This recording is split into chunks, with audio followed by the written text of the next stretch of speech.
Welcome to Stories of Impact. I'm producer Tavia Gilbert, and in every episode of this podcast, journalist Richard Sergey and I bring you a conversation about the newest scientific research on human flourishing and how what those studies uncover is translated into practical tools. This episode is the fourth in our 5-part special series focusing on COVID-19. Today, Richard is talking with Professor Joseph Bulbulia about the role of religion and spirituality during the pandemic and the deep importance of a sense of worth and belonging in living a healthy and meaningful life, not only, but especially during times of crisis. I'm Joseph Bulbulia, and I'm a professor at the University of Auckland. I hold the Maclaurin Goodfellow Chair there in the School of Humanities and the Faculty of Arts and Sciences. I'm affiliated to the Max Planck Institute for the Science of Human History in Germany, which is about as far as you can go from New Zealand. So our topic today is cooperation during and in the pandemic. First of all, tell us about your studies of cooperation and what you're finding in terms of cooperation during COVID-19. Well, my interest in cooperation has been related to my interest in religion. Religion is an ancient and enduring dimension of the human condition, and I'm interested in how it is that religious modes of interaction, worship, and teaching come together in different ways to facilitate within group cooperation. And that can be for the purposes of all sorts of things, charity and mutual assistance, and also for the purposes of war and intergroup violence. So religion is never one thing. It's never good or bad in its effects. But very often, religious cultures can bind people together into larger cooperative units, internally cooperative units. So that's been my interest in cooperation. And of course, because it is so variable, that takes me into history to understand the conditions in which it supports generally beneficial outcomes and the conditions in which it supports outcomes that we would think of as immoral or disastrous in some cases. Help me understand that connection between cooperation and religion. I think when I first started out in the biological study of religion, people were thinking of religious beliefs as the totality of how we are religious. And they tended to think of these beliefs as, some people called them viruses of the mind. They're just replicating ideas. They have certain appeal and certain properties which make them transmit. That was never very plausible for me because I came at religion from the vantage point of someone who had grown up in a very religious community, Roman Catholic, and had looked at the example of my parents and had seen, well, they're really doing quite a lot of work with other people in the community. My mother was out there helping out people who were sick and had no one to visit them, and people who were poor and had no mode of even feeding their families at different times. This was the 1970s in Buffalo, New York, which was encountering a very severe recession. That didn't resonate with me at all. And as I began to study biology and psychology in more detail, I began to understand that what gets conserved within a lineage or a species tends to have functional properties. Sometimes we conserve things that are just accidental. But when we look at religion and the long duration of human existence, so we're not thinking about even the history of Christianity or Buddhism. Human beings have been around in their modern anatomical form for at least, say, 200,000 years. When we go back into the archaeological records, at no point do we find evidence of humans without some kind of evidence of symbolic, imaginative, otherworldly culture. Well, that suggests a very strong conservation. It suggests it's doing something for us. And so my interest then became to understand, well, what could it be doing? And I began to focus on the different theories. And the theories that were most plausible to me were theories related to how religion affects behavior, how it helps us to become more predictable and more cooperative, and also more focused on a wider perspective than the here and now. So for example, when we're dealing with pandemics and immediate emergency, the natural response is to think about my own interest here and now and to lose sight of a bigger picture. Well, when we have a bigger picture in mind, we can understand that pandemics come and go. They have throughout the course of human history. Now, what can help us get through it so that we recover in a way that will prepare us to move on and to rebuild? Well, that kind of perspective is very much this worldly. And religion combines those two elements, an otherworldly element, which is a transcendent perspective, with a whole lot of this worldly focus. And when I began to look at the mechanisms of religious culture, we begin to understand, well, there are ritual elements, there are elements of mythology, there's authority, there are symbolic elements that enable people to recognize each other's commitments. And all of that has come together in a way that just isn't random, that isn't accidental. And so that led me to build a set of projects, or to work on a set of projects to systematically organize evidence at different scales, ranging from the Pacific. We have a database of Pacific religious cultures, historical database, to really most of my focus now is on building a data set that encompasses all of my own country of New Zealand, and to follow a national sample of people around over the course of their lives, and to understand how different aspects of social connection, belief, attitude, personality come together to enable people to be resilient. And so that, that's a kind of long story, but it began with an interest in religion and that connection to cooperation. And what it's then taken me to is a whole set of activities to collect data and to systematically organize it so that we can apply the methods and tools of the natural, biological, and social sciences to really understand how those elements come together to affect people. So we're now a number of months into this global pandemic. Tell me, first of all, what cooperation means in the pandemic, and perhaps how your understanding of it has changed. I haven't looked directly at religion in my data sets yet, because we are just collecting data on the fly through the pandemic. The way in which our national study has been set up to understand attitudes and values and beliefs, it's to take data at the end of the year, systematically organize it, link it to past data sets so that we can really sure that everything's organized and in place. But because the pandemic creates, I guess, a demand for understanding, hey, what's working for people now? What's stressing people out? What's enabling their adaptation? We've been busy at work looking at just our online sample and then trying to determine how the online sample might be biased in different ways and to adjust for that. And during that process, we've been investigating real basic questions. How is it that people are adjusting in their own levels of stress to the pandemic in my country? So New Zealand right now, and we're into middle June, is doing pretty well on the pandemic front. We managed to, for 24 days, eliminate the virus. It's now back with us, but it's transmitting at a very low rate, and it's back through external travel, travelers coming back, and most of them are in quarantine. So we have a kind of grip on it. But that wasn't the case at the beginning of March. New Zealand was experiencing an attack of the virus that was similar to the early attack that we were seeing overseas. In the United States, at the beginning of March, there were a handful of cases. And similarly, we had our first case at the end of February.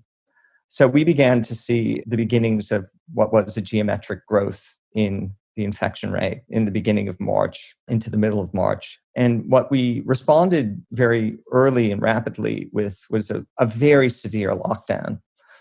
So New Zealand, was combining the health uncertainty of a pandemic with the economic uncertainty of a total lockdown and, desisting of all but essential economic activities in a situation where the country is very precariously located, is an island in the Pacific that relies intimately on trade with other countries, in particular, Asian countries, China, Singapore, also Australia, a major trading partner of the United States, the UK.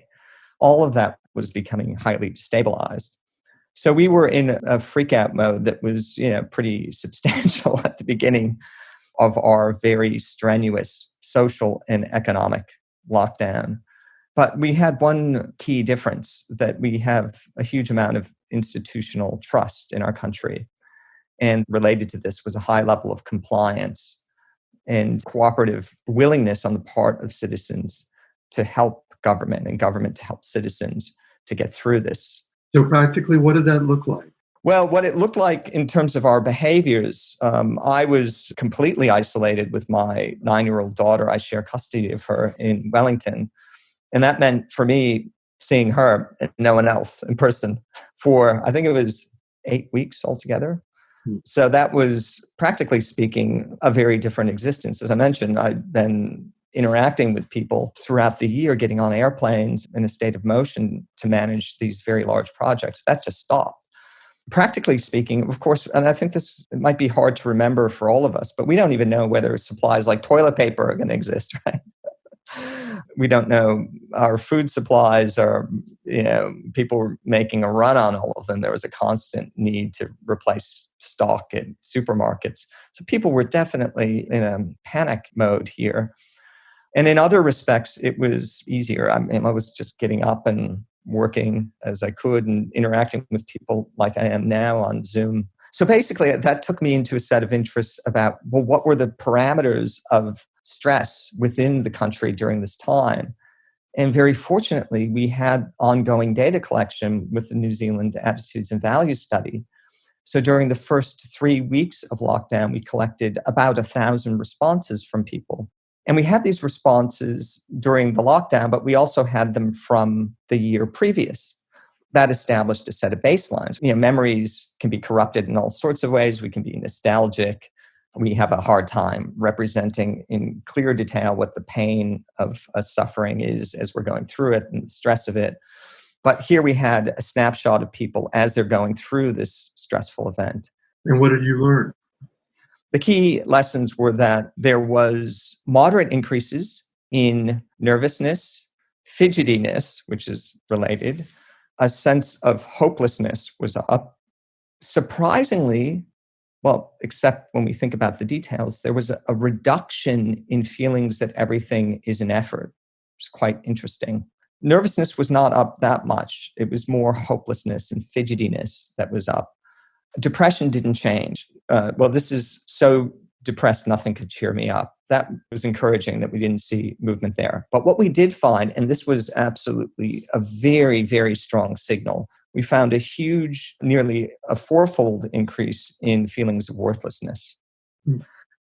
And so how do I interpret this? Well, we have very strong protections in place from the government and assurances. So immediately people who became unemployed had access to a wage, and they were given a bulk payment for 2 months immediately. So there were really substantial movements to encourage, banks were allowing mortgage holidays. Utility companies were allowing people to defer payments. There were a set of protections in place for those who were renting. And so the financial pressures were off. The virus was increasing geometrically through the end of March and April. So we're seeing numbers of 80, 90, 100 a day, which for this country are very large. That's occurring during the context of lockdown. We're getting new cases, right? That is still perpetuating a sense of health uncertainty. But people were in their own homes. They weren't moving. They weren't required to go to work on the whole, except for essential workers. And so for the majority of the population, that diminished the health uncertainty. But that feeling of worthlessness grew, and it was very substantial stressor in this country. I did a comparative analysis then with the distress after the Christchurch earthquake. So in 2011, there was a terrible, destructive sequence of earthquakes. The city of Christchurch, so it was at that time the second largest city in New Zealand, was destroyed, leveled. It killed over 200 people. And that was, in absolute terms, more distressful. But distress increased in every dimension of distress, nervousness, depression, fidgetiness, hopelessness, worthlessness, and effort. All of that went up. But we don't see a huge elevation of worthlessness as we do during the pandemic. The pandemic here, we find very small increases across the board, and then this blast in worthlessness, and also an easing in a sense of effort. So we find a bittersweet dynamic of an easing of mental distress or psychological distress, and then a real attack and this feeling of worthlessness. So we think that this is related to, the two forms of activity that were removed from people's lives. The one is just ordinary employment, So people were locked in at home and then they weren't working. They didn't have work. Well, many didn't. And so we get a sense of worth from our work activities, our economic activities. We also get a sense of worth from our social activities, our connections to others. So people who are grandparents, for example, get a sense of value by being able to look after their grandchildren and help out with their families.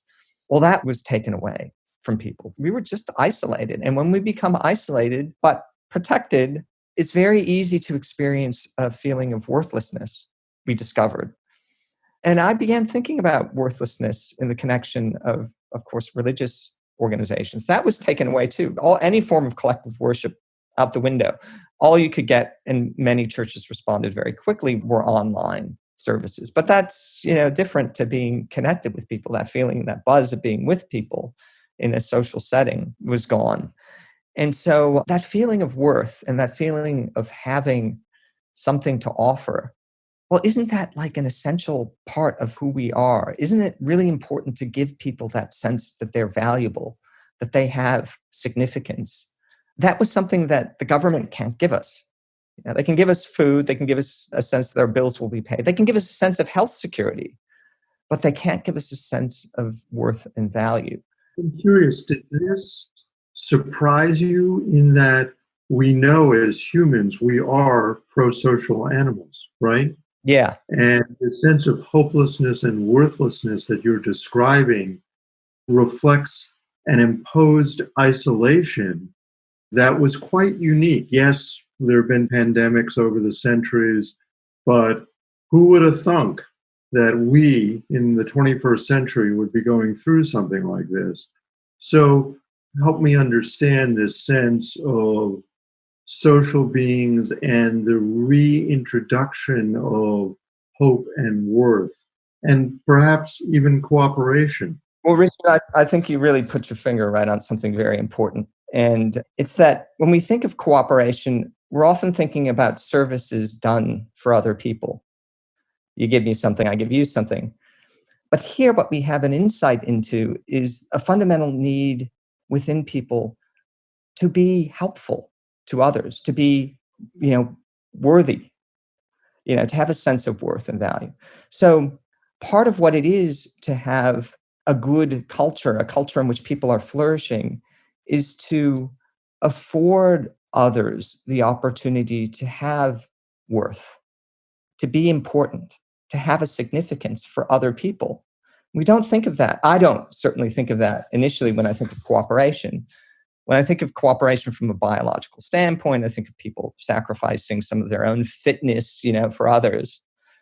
But here in the pandemic, we realized that part of what it is to enable a good life for people is to enable them to have a sense of worth, to enable them to be able to give to others and to be productive and to have a sense of importance.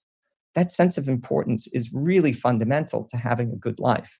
And that's something that we just, we can't count on government for automatically. I don't think that New Zealand's pandemic response could have been better in the sense that the government really was looking after the people, and the people believed that. Maybe other governments are trying their best. I think most people are trying their best with the pandemic after their own fashion. But the people in this country were on side, and that kind of cooperative compliance with government was absolutely critical to this suppressing that attack of that first wave. And yet it wasn't enough to give people a sense of worth. And that worthlessness grew. And I have to say, you said, what surprised me, the magnitude of that growth was very large as well. I wouldn't have picked that. Normally, when we have very large data sets, we get something called regression to the mean.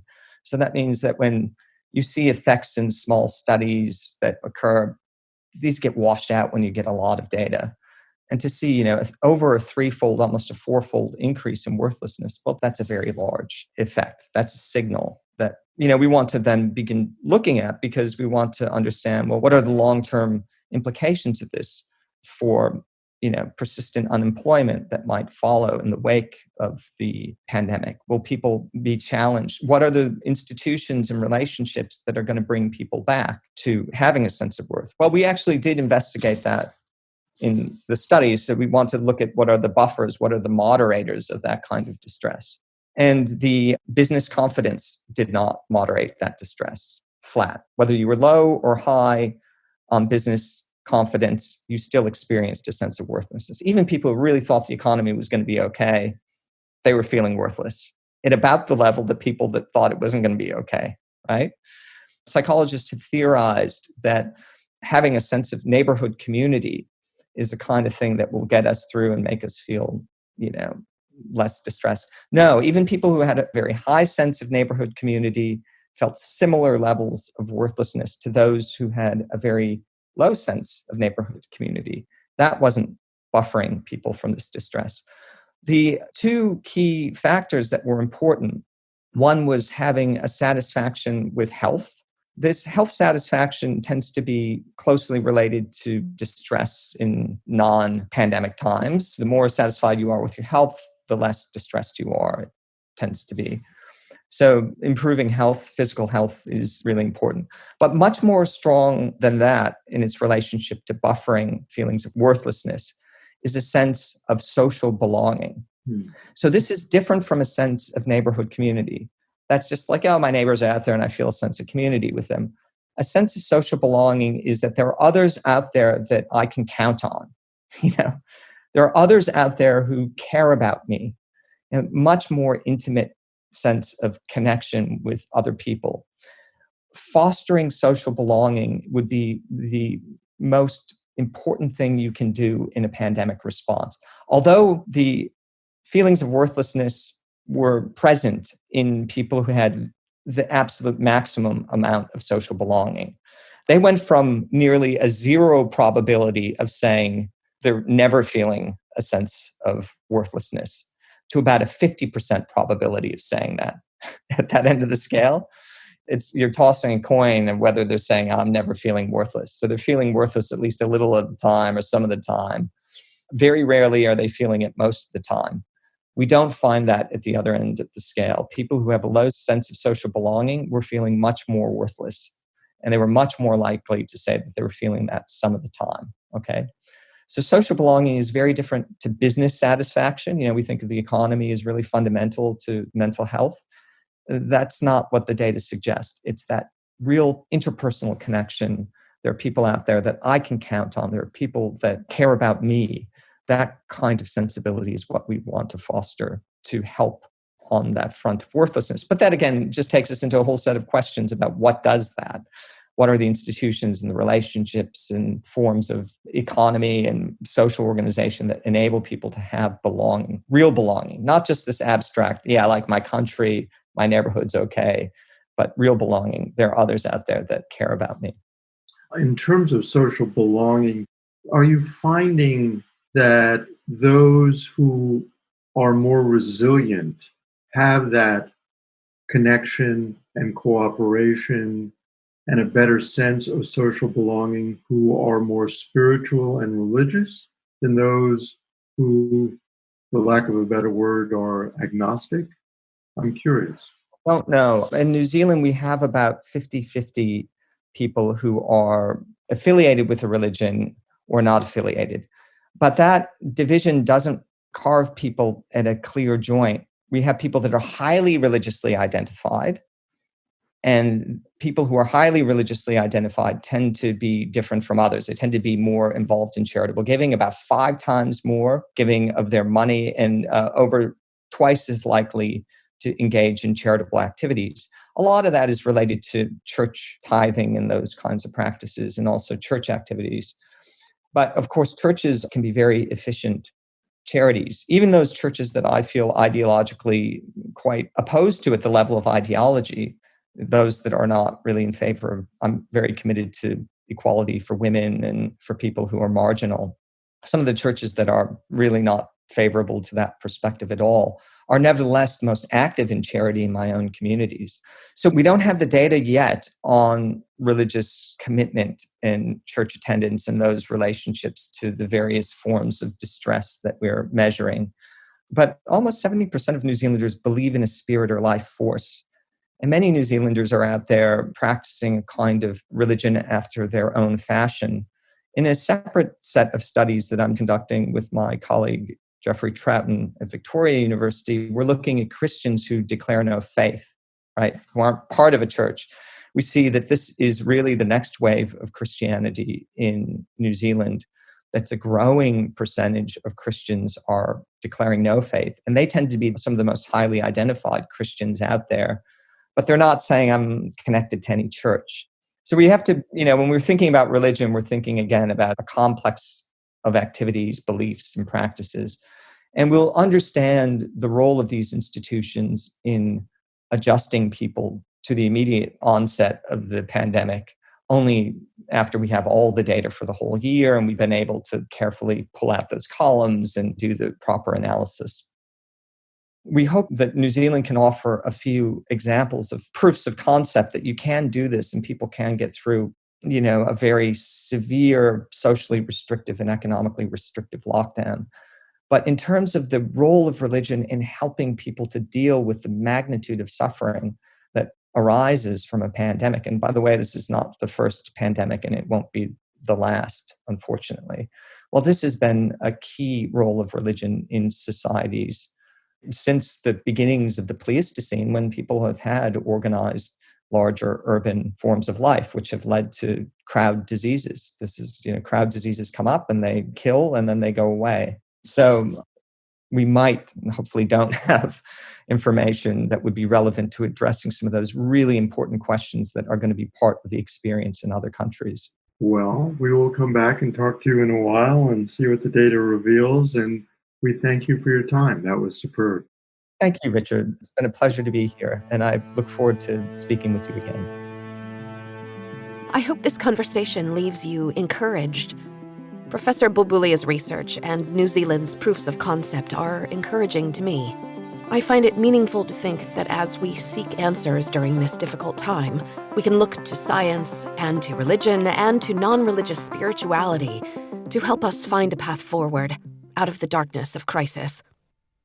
We'll be back in our final episode, and the last episode of our first season, with an exploration of the core principles of human groups that allow successful cooperation. It is possible to be authentically optimistic. And I think that part of an evolutionary worldview is that when you look at the broad spans of history, 20, 50,000 years, what you find is now we have societies of hundreds of millions and even billions of individuals which cooperate at a scale that would have been totally beyond the imagination of anyone, even a few hundred years ago, not to speak of a few thousand years ago. And so if you take that time span, what you find is we're actually only a step away from global cooperation. That was David Sloan Wilson, professor of biological sciences at Binghamton University and president of the Evolution Institute. In that final COVID-focused conversation, Professor Wilson will discuss how we can implement the core cooperation principles he's identified in order to alleviate the negative effects of the current pandemic and stop its spread. We hope you and yours are keeping well during this very trying time. If you're enjoying the Stories of Impact podcast, please share it with the people in your life who you feel can benefit from it. For more stories and videos, please visit storiesofimpact.org. This has been the Stories of Impact podcast with Richard Sergey and Tavia Gilbert. This episode produced by Talkbox and Tavia Gilbert. Assistant producer Katie Flood. Music by Alexander Filipiak. Mix and master by Kayla Elrod. The Stories of Impact podcast is supported by Templeton World Charity Foundation.